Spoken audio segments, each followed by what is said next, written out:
I think they're all worried about Win, but he certainly told us that he's very happy indeed. Well, I think it's going as well now, Neville, as it's ever gone. We're obviously on qualifiers, which is perhaps an expensive way to qualify on pole, but they are necessary now in our form of racing.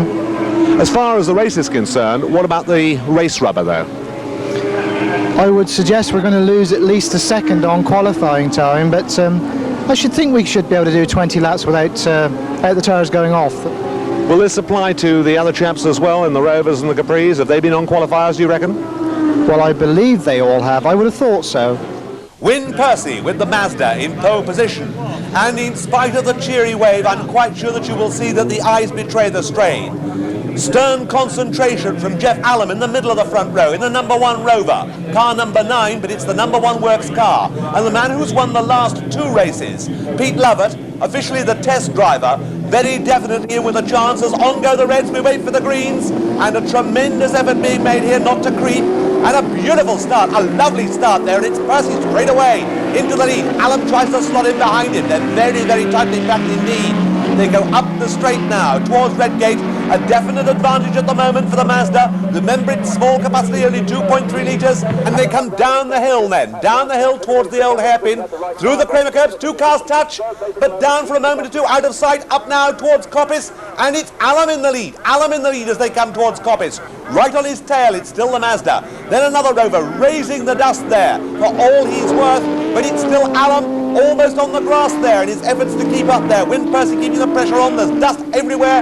Cars, we've got several people missing. Out into the pit area they come once again out of the chicane. Still Allam in the lead. Win Percy behind him, holding on for all he's worth.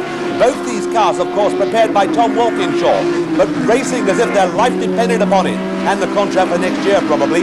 Up then towards Redgate once again, and the field fanning out behind them. Several cars missing, as we said before, with still the Rover holding advantage again as they come up towards Coppice. Closing under braking there, a big effort under braking, but it didn't come off. The little Mazda there holding on for all he's worth. Next up, it's the other Rover then, holding on to the 3rd place and certainly trying very hard indeed, but Pete Lovett is really going to have his work cut out because he's lost some ground there, and the rest file through.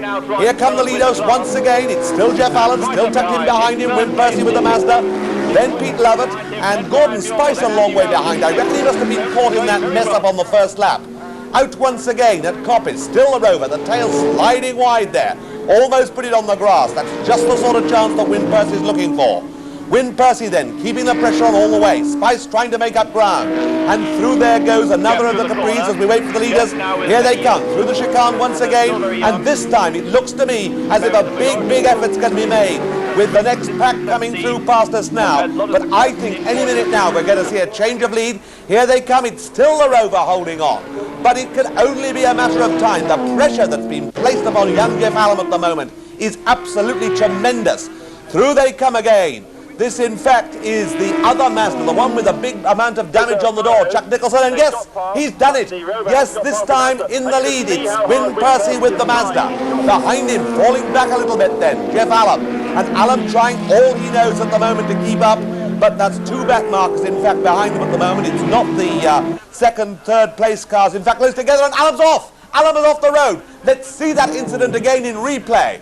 Jeff Allam came into the corner, either too fast or something. We don't know quite what happened. Off straight into the tyres.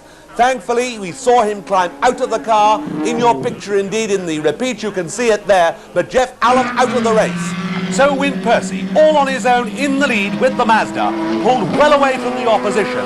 There's Pete Lovett in 2nd place with the Rover, but a big dice between Gordon Spice there, leading on Yogi Muir, with the big Patrick Motors Rover there and taking his place away.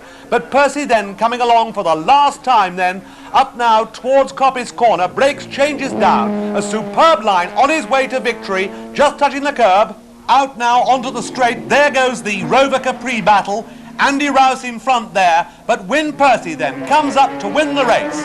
Percy first then, in 2nd place Pete Lovett with the Rover, and in 3rd place Andy Rouse with the Ford Capri, and then, yes, Yogi Muir's done it, he's back past Gordon Spice. Win Percy gets the bottle of champagne and gets the laurels. The large capacity Tricentrol winner. It looks as if he's got an impromptu gift as well there, one of his supporters, literally being chaired to the car. They've got a passenger seat ready for her. open the door and pop her in. Well, that's a gift he really hadn't reckoned on, I don't think. Seems to fit in okay, no problem there.